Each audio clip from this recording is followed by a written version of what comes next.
What's up, underdogs? Hope your day is going well.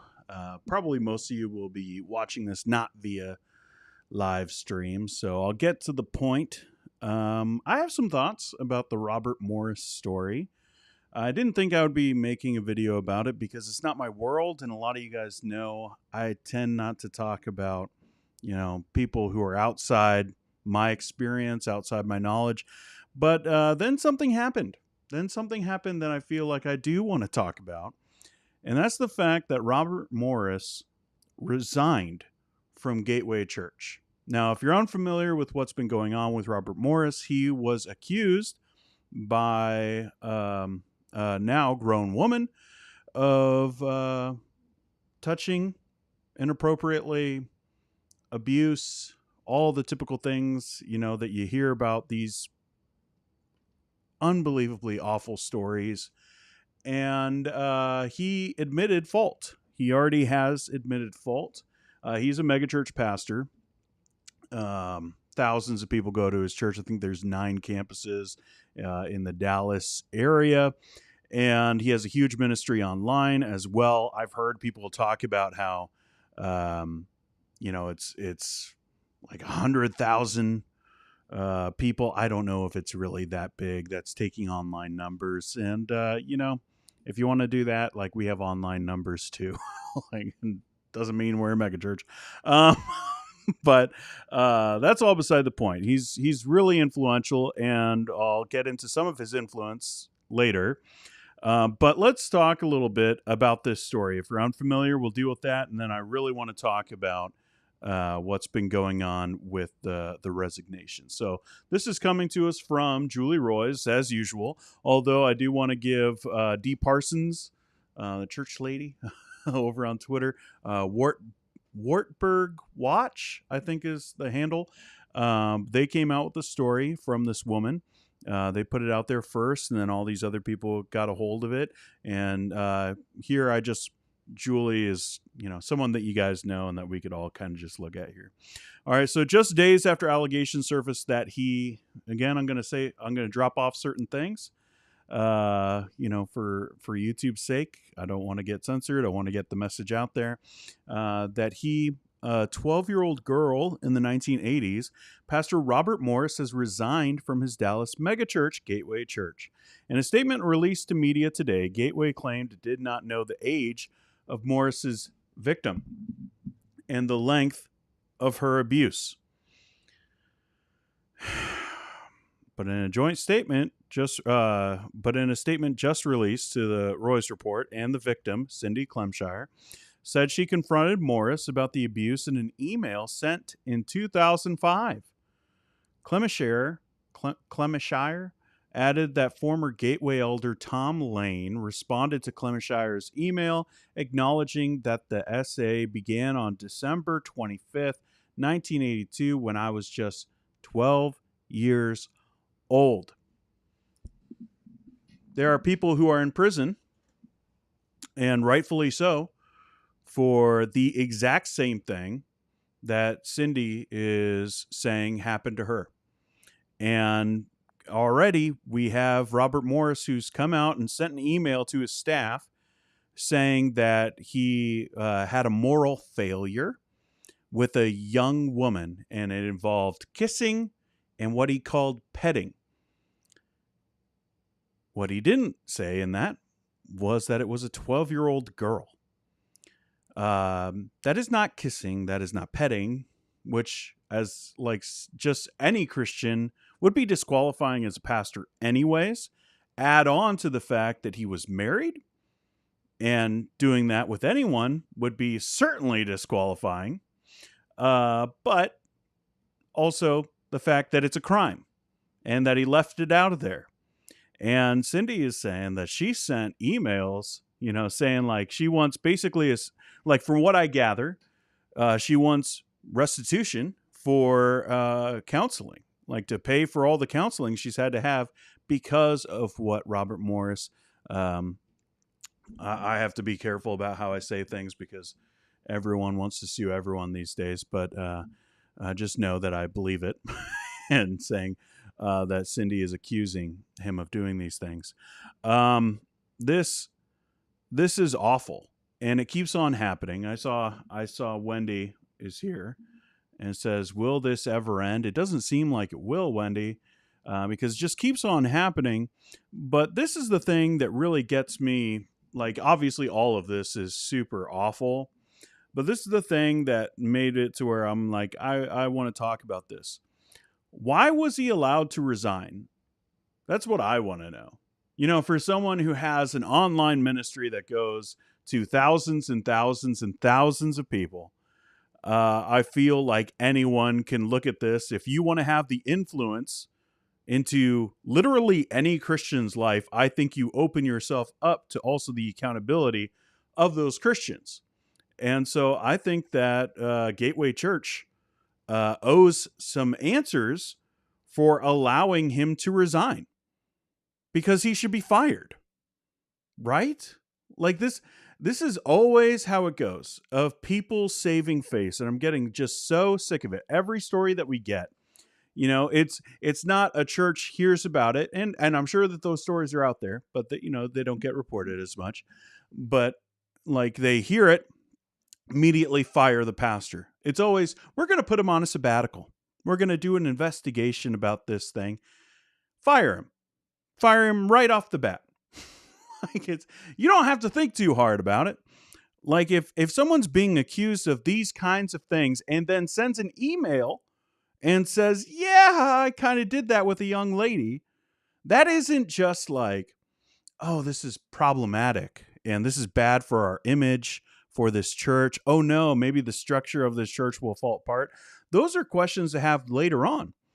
But if he has already admitted that this is true, or at least aspects of it are true, including kissing and petting as a married man, even if that is, like, let's say this person is 18. She wasn't, but let's say that she's 18.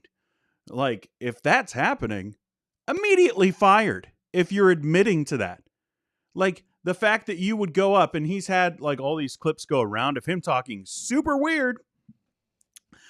He had a video go around just the other day of him saying that he was actively searching for girls who had a troubling relationship with their father, because women just want naturally to be held by a man.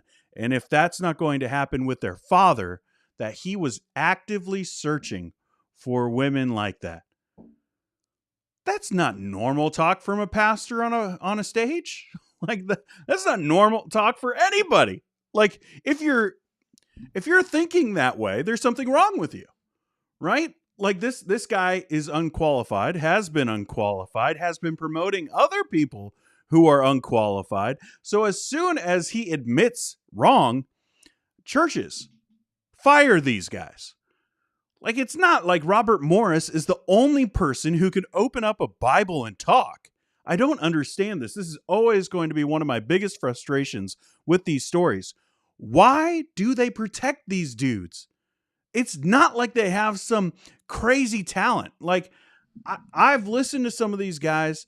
I'm not saying I'm the best preacher in the world, okay? Like, I'm not. Definitely not. But I'm just saying, like, I could do that. Like, there are thousands and thousands of trained pastors who could do the same job. So why are these churches covering for these people so much?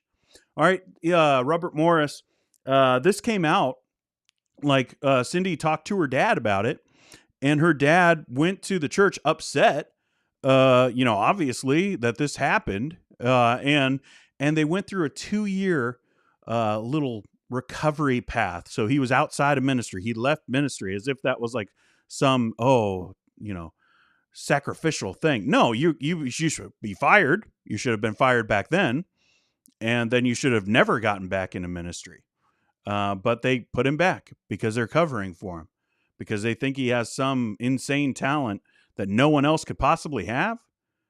Like, I get loving a pastor and like wanting the best for him, but when that kind of stuff gets said, they're no longer above reproach. So if you care about your Bible at all, which you're claiming to, because you're like, oh, we just want his preaching, like, you got to fire him.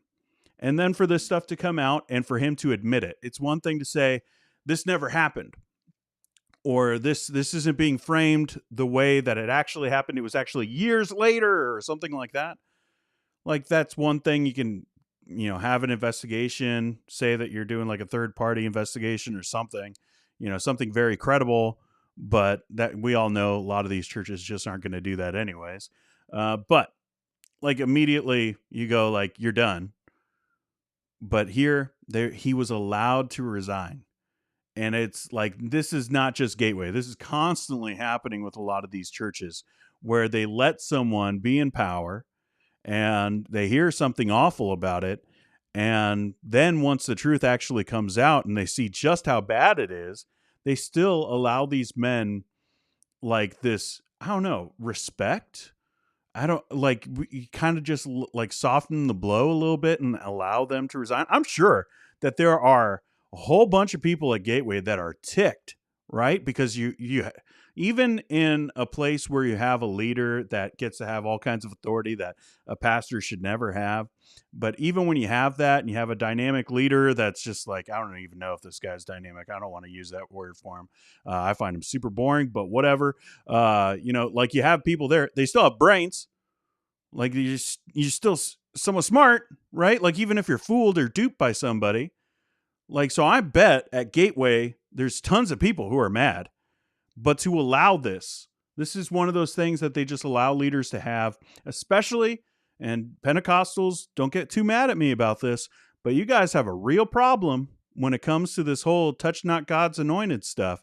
Like every denomination has that, and different leaders have it more, and different denominations have their own issues. But I think this is particularly bad in the Pentecostal movement, to where you have leaders that get up and they say the most awful stuff or are accused of the most awful stuff, and you take it as like an attack by Satan. Even Charisma News, which has never been charismatic, not in the good way, and hasn't been news in a long time, but Charismatic News put out a story where they titled it as Dallas Pastors and Churches Under Attack by Satan or something like that. Like this, no. Horrible things that were done a long time ago, that were known about a long time ago, were allowed to just continue.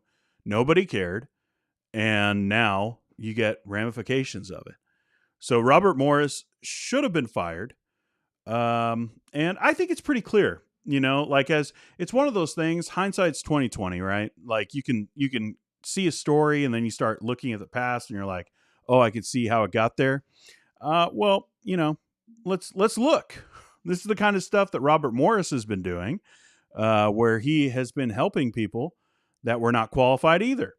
So this is from Sutton Turner, who was the executive pastor at Mars Hill, and he accounts a lot of stuff for Mark Driscoll and everything that led up to him getting back into ministry. He's got a lot of stuff on his website about that. Just a week after Mark resigned from Mars Hill in October 2014, he was quickly working on his image and narrative with the help of Robert Morris and Gateway Church.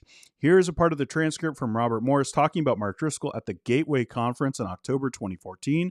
Morris then invited Driscoll onto the stage to talk about how his family had suffered during their time at Mars Hill. So this is Robert Morris talking. I want to introduce you to a friend, a good friend of mine, and I've been speaking with him for several months now, which is not how you talk about a good friend. He's a good friend. We've been talking for several months. Okay. He's going through a difficulty that most of you've probably read about.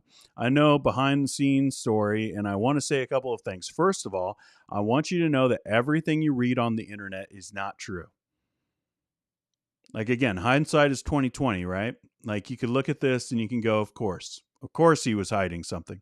There are some pastors, myself included, and some others that you would know that were speaking into his life, and he's listening. And most of what you read is not true. And it's very sad that in the church, we're the only army that shoots at our wounded. And I want you to stop it. I really do. Thank you. I'd like for you to show your love for him, and I'd like for you to just welcome him. Mark, would you stand up? This is Mark Driscoll. And then he got up and everybody like applauded, and it's an amazing thing that he stood up out of his chair.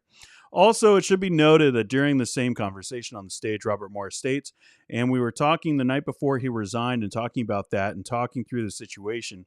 And he's resigned the church that he founded and pastored for 18 years. Driscoll discussed leaving Mars Hill with Robert Morris, a pastor he had never met face to face before Driscoll resigned from Mars Hill. It's there.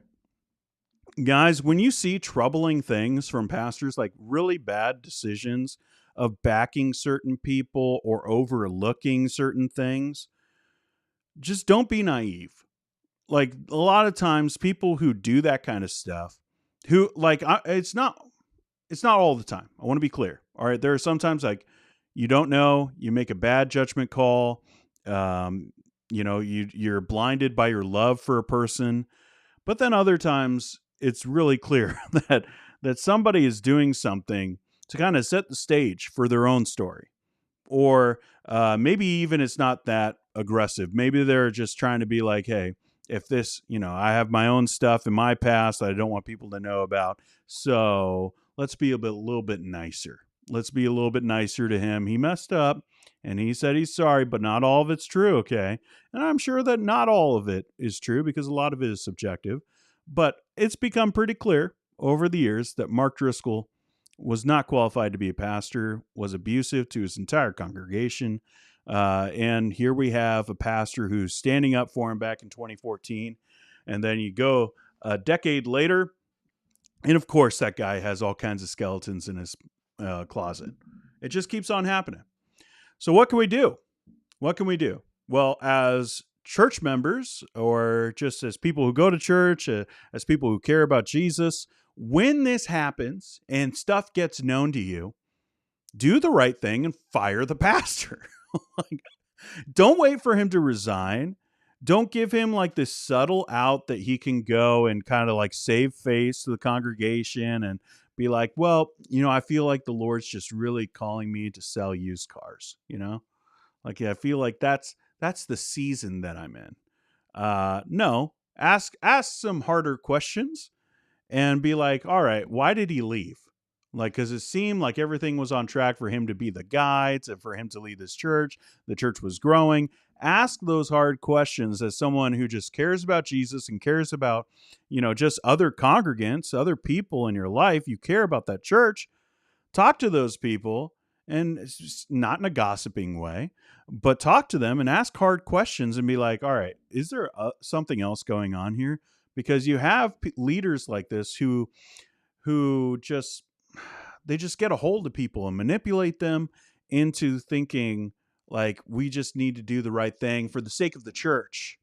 We need to say it this way. For the sake of that person, we need to say it that way. For the sake of Jesus, we don't want Jesus' name thrown in the dirt by the heathen. I can guarantee you that those people that you're talking about as heathens, they're going to throw your name in the dirt if you allow it to go on. But what is not surprising is that people are sometimes really bad people. And even people who are supposed to be doing good things and supposed to be qualified to do good things and say that they love people from a stage, sometimes those people are bad. That's not surprising. Again, what is surprising is when the people of God cover it up or allow it to continue or to not do everything within their power to right that wrong.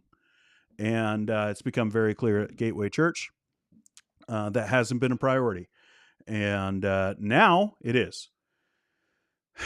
Now it is because, Julie Royce wrote about it and everyone else wrote about it. And now it's going to become this thing, and it's going to be this scandal that CNN picked up on because Robert Morris, he was on Trump's like evangelical council or something like that, which is a ridiculous thing anyways. But also just like, if you have something in this is the thing that I always go, why would you put yourself in that situation? If you have like this really dark past, which has become clear that he does, why would you put yourself in that situation to get that kind of light on you? I'll never understand that. The pride and narcissism attached to some of these guys that think that they'll never get caught. But all right, that's what's going on there for us. Here's the deal. It doesn't happen with every church. Thank the Lord for that. It doesn't happen with every leader. But when it does, we need to hold them accountable. I'm going to try to save some of these chats. I'm going to end this stream. I'll start a new stream of like Q&A and getting into some of your guys' thoughts. But I will see you in that one in just a minute. Hold tight.